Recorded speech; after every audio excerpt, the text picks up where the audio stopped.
स्त्री का घर।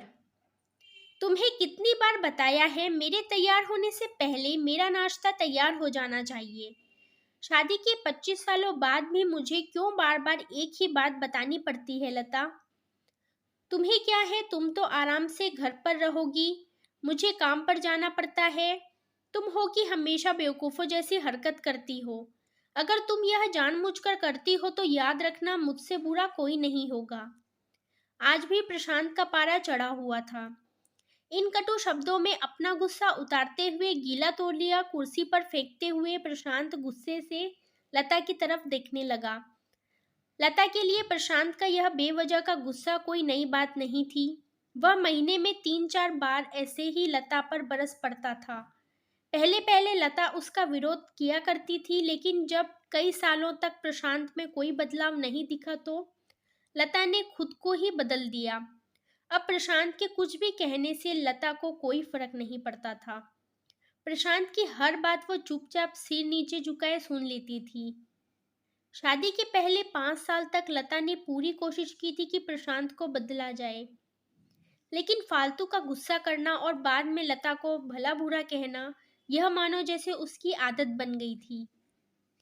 कोई भी वाद विवाद होता तो प्रशांत सीधा लता को बोल देता, अगर मैं तुम्हें अच्छा नहीं लगता तो क्यों नहीं चली जाती अपने मायके, क्यों रहती हो मेरे साथ। इतना सब कुछ होने के बावजूद लता प्रशांत के साथ रहती थी, क्योंकि उसे अपनी बेटी की फिक्र थी। और वह जाती भी तो कहाँ, अपने बूढ़े हो चुके माँ बाप को इस उम्र में परेशान करना वह नहीं चाहती थी। समाज और लोग क्या कहेंगे, यह भी तो उसे देखना था।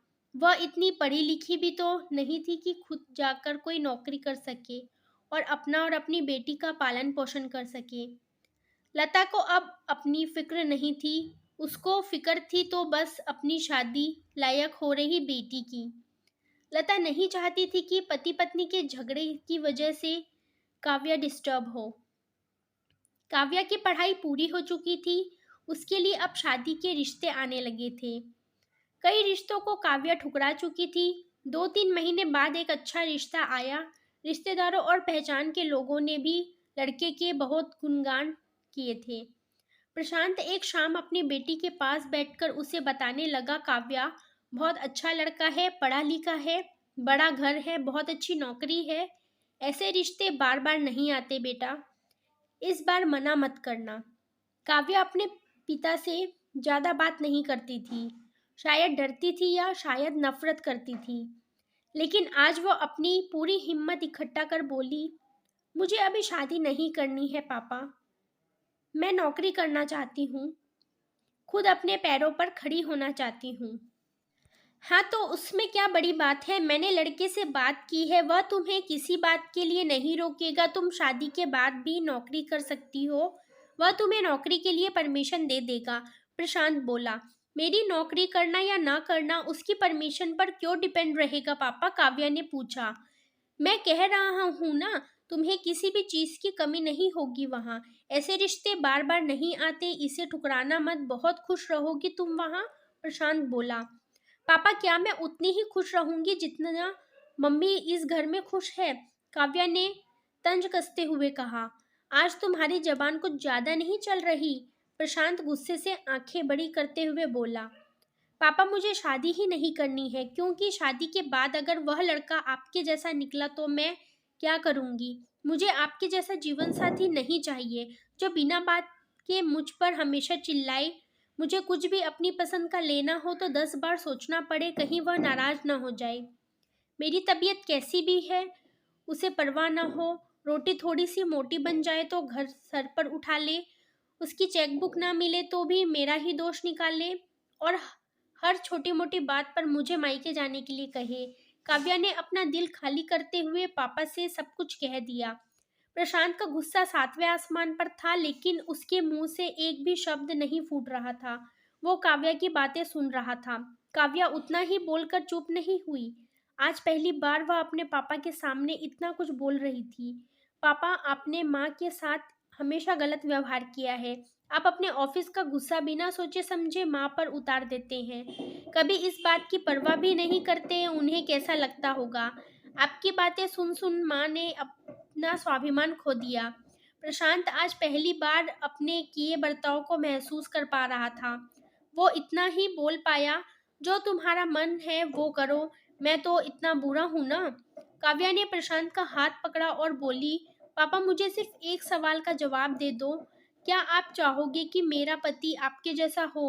अगर आपका जवाब हाँ है तो कर दीजिए मेरा रिश्ता आज ही, और ना है तो मुझे आत्मनिर्भर बनने दीजिए। प्रशांत कुछ भी ना बोल पाया और वहां से चुपचाप बाहर चला गया। आज उसे लता के सामने जाने में शर्म आ रही थी। चलते चलते उसकी आंखों से आंसू बह रहे थे। प्रशांत ने आज से अपने आप को बदलने का निश्चय किया। अगले दिन से लता ने अपने पति में काफी बदलाव देखा। वह सोचने लगी कि जो हिम्मत काव्या ने दिखाई है, वह हिम्मत अगर मैं पहले ही दिखा देती तो शायद आज परिस्थिति कुछ और होती। अब काव्या पढ़ लिख कर अच्छी नौकरी करने लगी थी और 3 साल बाद उसके लिए एक अच्छा रिश्ता आया। और उसकी विदाई पर प्रशांत बोला, बेटा तू हमेशा खुश रहेगी, क्योंकि तेरा पति तेरे बाप जैसा नहीं है। प्रशांत की यह बात सुनकर लता और काव्या की आंखों से आंसू बहने लगे। दोस्तों, हमारे समाज में औरतों को भले ही देवी का दर्जा दिया जाता है, लेकिन वह स्वतंत्रता नहीं दी जाती है जो उन्हें देनी चाहिए। उन्हें बचपन से ही बताया जाता है कि वह पराया धन है। स्कूल से आने में देर हो जाए तो पिटाई मिलती है। मोबाइल पर बातें करते हुए दिख जाए या खिड़की से झांकते हुए दिख जाए तो शक किया जाता है। माँ बाप का घर तुम्हारा नहीं है, पति का घर ही तुम्हारा घर है। जीवन भर यह बातें बता बता कर उन्हें ससुराल भेज दिया जाता है, और एक दिन किसी छोटे मोटे झगड़े में ससुराल वालों से उन्हें सुनना पड़ता है कि इस घर को छोड़ दो और मायके चली जाओ।